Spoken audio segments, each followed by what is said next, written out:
امام الانبیاء کا معنی انبیاء کا امام، انبیاء کا امام۔ امام کون ہوتا ہے؟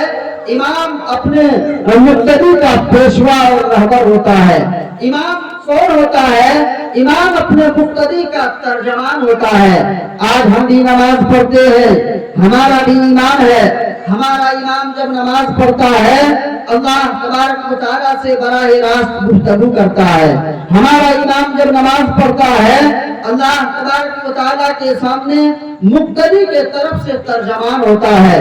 دنیا کا دستور ہے، دنیا کا ضابطہ ہے، جب کسی بڑے سے بات کیا جاتا ہے اس کے پیچھے ایک لمبی چوڑی جماعت ہوتی ہے، ایک لمبی چوڑی قوم ہوتی ہے، لیکن بات کرنے والا کوئی ایک بندہ ہوتا ہے اور اس کی بات کو سب کی طرف سے سمجھا جاتا ہے۔ اسی طریقے سے امام جب اللہ تبارک و تعالیٰ سے بات چیت کرتا ہے، امام جب اللہ تبارک و تعالیٰ سے مانگتا ہے، گویا مقتدی کے طرف سے بھی گفتگو کرتا ہے، مقتدی کے طرف سے بھی بات چیت کرتا ہے، مقتدی کے طرف سے بھی مانگتا ہے۔ میرے بھائیو بزرگوں، جب امام نماز پڑھاتا ہے اور یہ دعا پڑھتا ہے کہ ایاک نعبد و ایاک نستعین، اے اللہ ہم تیری ہی عبادت کرتے ہیں، اور اے اللہ ہم تجھی سے مدد مانگتے ہیں، مطلب یہ ہے کہ امام بھی اللہ کی عبادت کرتا ہے، مقتدی بھی اللہ کی عبادت کرتا ہے، امام بھی اللہ سے مدد مانگتا ہے، مقتدی بھی اللہ سے مدد مانگتا ہے۔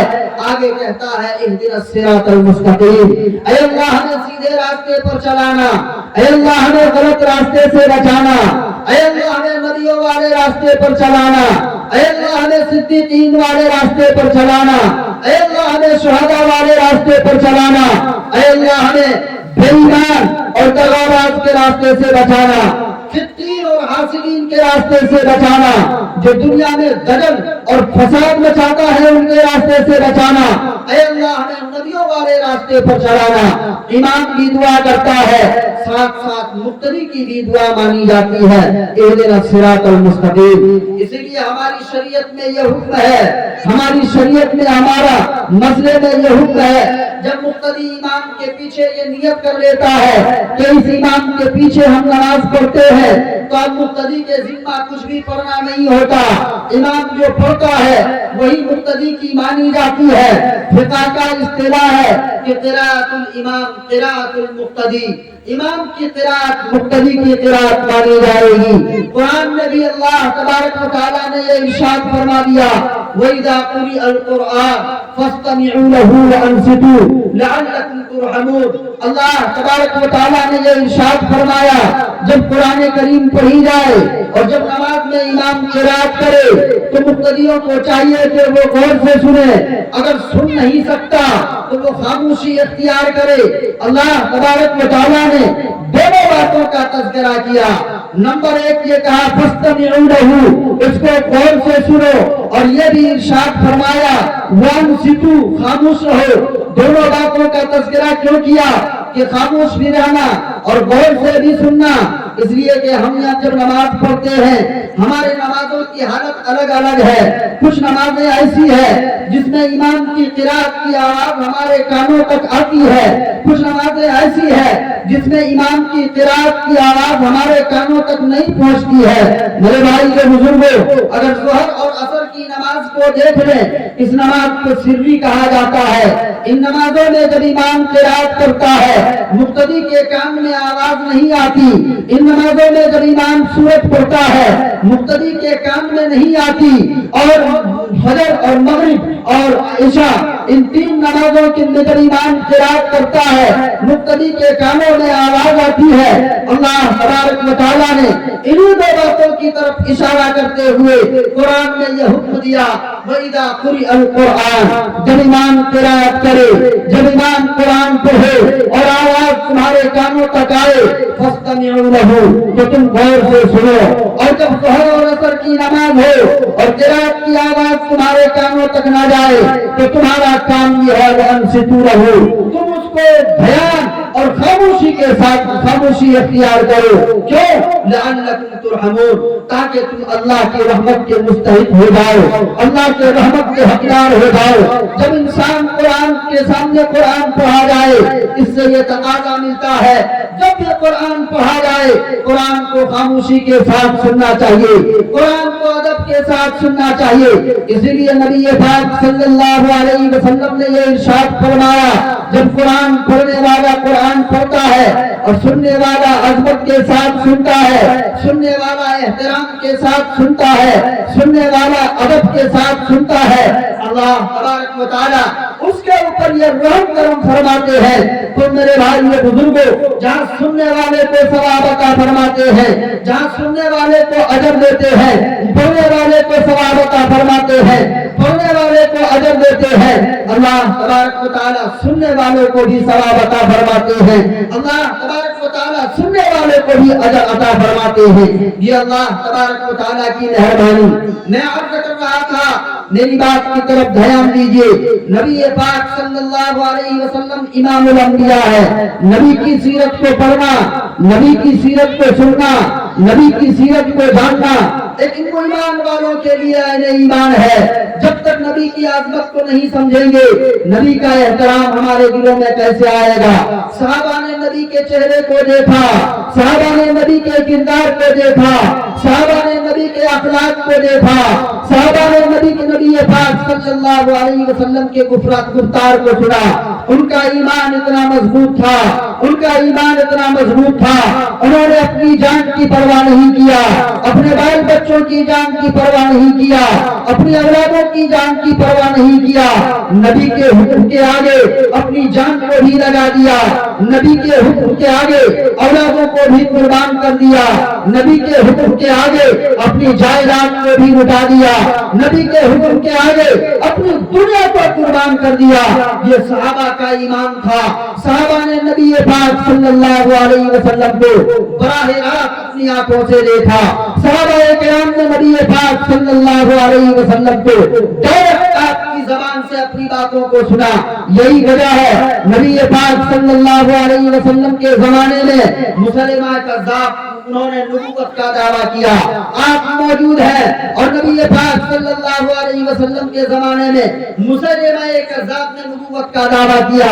نبوت کا دعویٰ کا کیا مطلب؟ انہوں نے یہ دعویٰ کیا کہ میں بھی نبی ہوں، انہوں نے یہ دعویٰ کیا کہ میں بھی نبی ہوں، لیکن ان کی نبوت کا جو ہے نبوت کا سکہ چلا نہیں.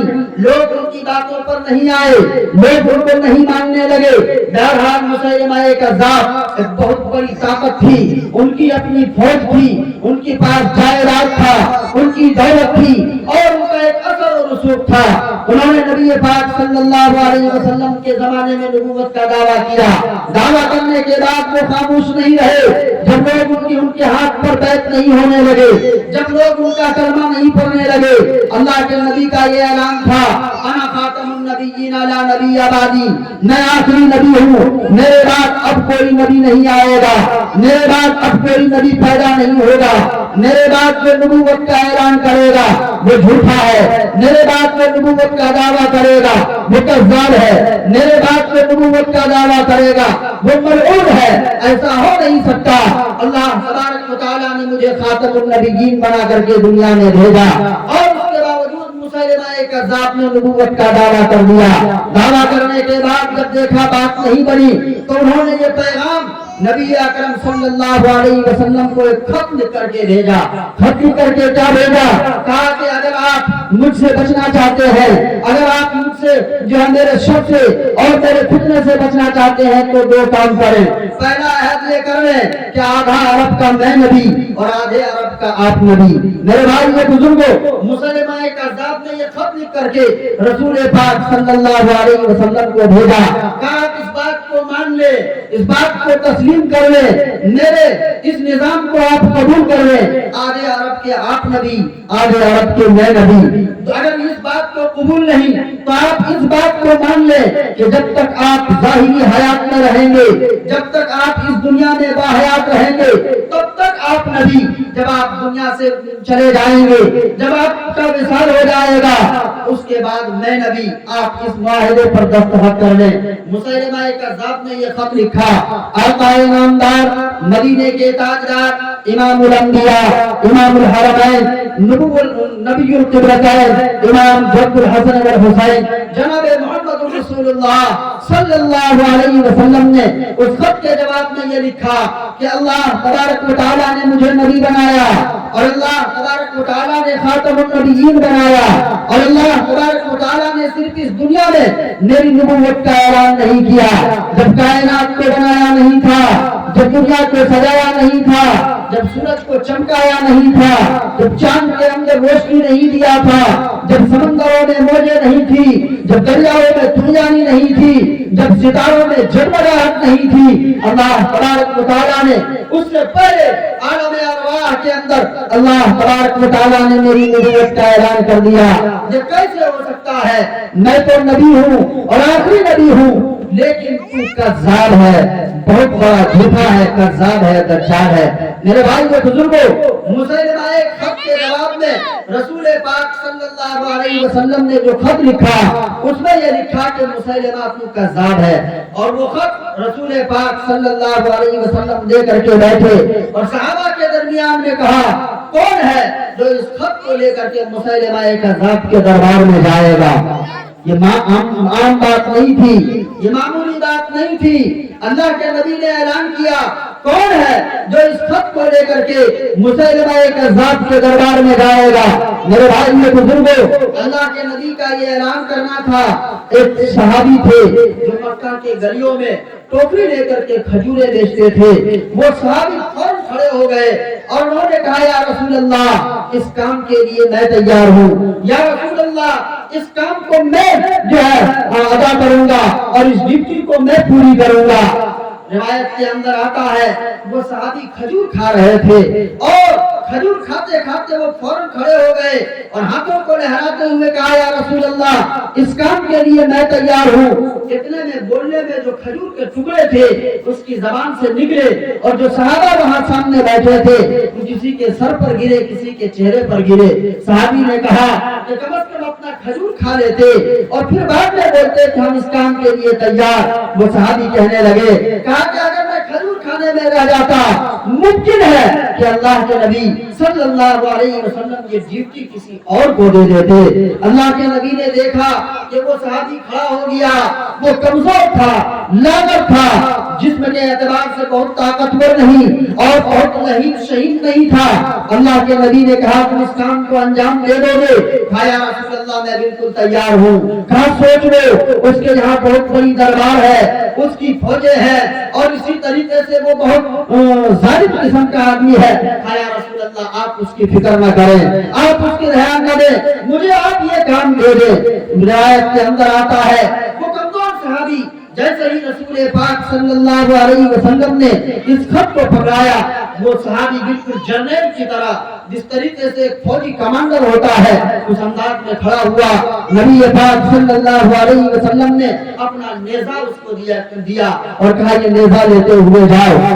روایت کے اندر آتا ہے کہ وہ صحابی اس انداز میں وہاں سے نکلا جیسے کوئی فوجی جنرل نکلتا ہے، جیسے کوئی بہت بڑا طاقتور انسان نکلتا ہے، اور تیزی کے ساتھ وہ پہنچتا ہے مسیلمہ کذاب کے دربار میں پہنچتا ہے اور اس کے دائیں بائیں فوجی کھڑے ہیں اور بے شمار اس کے لاکھوں لشکر وہاں موجود ہے۔ یہ جاتا ہے اور جانے کے بعد گھراتے ہوئے اپنا نیزہ مسیلمہ کذاب کے دربار میں جا کر کے گاڑ دیتا ہے۔ کہا تم کون ہو؟ تم کیوں آئے ہو؟ کہا تجھے معلوم نہیں میں کون؟ کہا تم کہاں سے آئے ہو؟ کہ میں محمد مصطفیٰ صلی اللہ علیہ وسلم کا غلام ہوں، میں محمد کا دیوانہ ہوں، یہ خط لے کر کے آیا ہوں۔ جب خط مسیلمہ کذاب کو پیش کیا جاتا ہے میرے بھائیو بزرگوں، بادشاہوں کا یہ دستور تھا جب کوئی خط آتا بادشاہ خود نہیں پڑھتے بلکہ اس کے جو مشیر خاص ہوتے یا اس کے جو دست راست ہوتے یا اعتماد بخش بھروسہ مند آدمی ہوتا اس کو دے دیتے۔ بادشاہ نے اپنے بغل میں جو ان کا کمانڈر کھڑا تھا